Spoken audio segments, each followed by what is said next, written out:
Hi, welcome to Gently Being.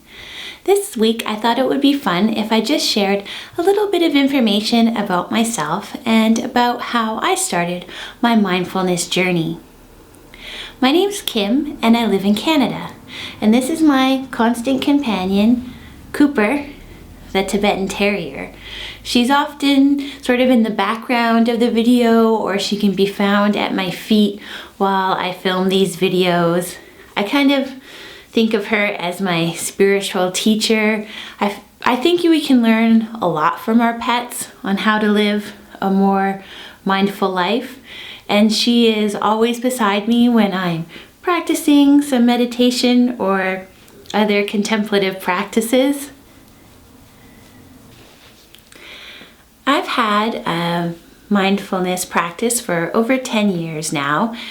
For much of my life, I've had a very strong interest in religious traditions, spiritual traditions, and a lot of my research just started on my own reading, especially a lot in high school. And when I got to university, I was first studying film, but my love of learning about religious and spiritual traditions just grew and grew more while I was there, and I ended up getting a graduate degree in religious studies. One of the things that I really loved to study while I was in school was trying to learn how individuals really understood, related to, and lived their religious beliefs. A lot of times we can hold some really narrow ideas of what a religious tradition or faith is, even if we're spending time reading what some scholars say or having a somewhat shallow reading of their holy texts. It doesn't necessarily give us the whole picture of how one individual is understanding and living their religious experience. And while I very much loved learning about the traditions and found it so incredibly fruitful in my life, I didn't necessarily find the university framework the best place for really getting to understand how individual to individual was relating to and living their faith or their religious or spiritual traditions. While I first encountered most of the meditative practices and contemplative practices within this non-secular framework more, really learning about the traditions and the different religions and spiritualities, I did go and get a certificate on applied mindfulness meditation, and this certificate was entirely in a secular mindset, and I wanted to learn more about the scientific research behind it and how these mindfulness practices were being approached in an entirely secular manner. From there, I began teaching introduction to mindfulness courses that, while it has a secular framework, I always allow a lot of room and time to honor and share the various religious, spiritual, and philosophical traditions that have truly developed and taught mindfulness and mindful practices and contemplative practices throughout the centuries.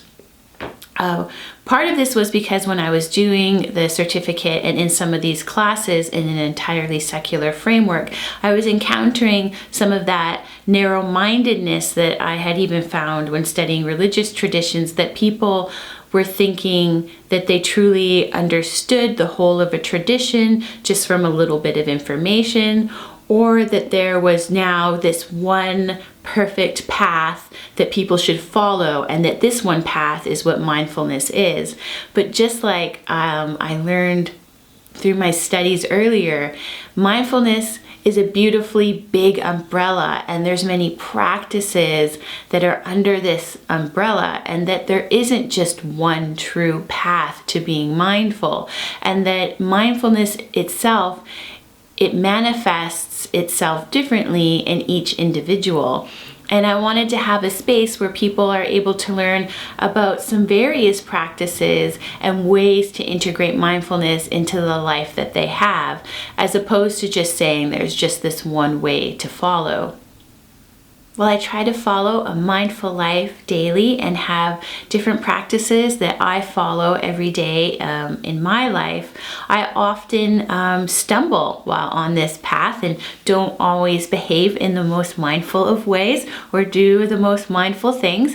And I think it's really beneficial when we share when we're struggling with it, and we learn a lot from that, as opposed to just, always trying to present ourselves as truly following the mindful way all the time and being perfect on this path, even though there is no perfect path.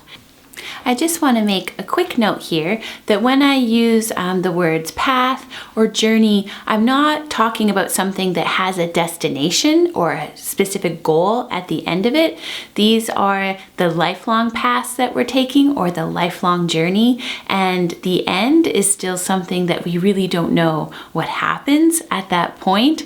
But mindfulness as a path, or mindfulness as a journey, is for the life that we lead as we go ahead.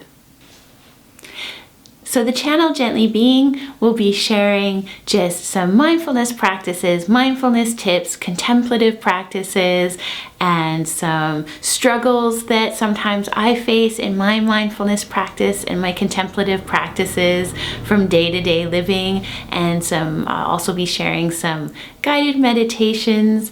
And I invite everyone to leave any comments down below on their own practices, because I truly believe we learn a lot from one another.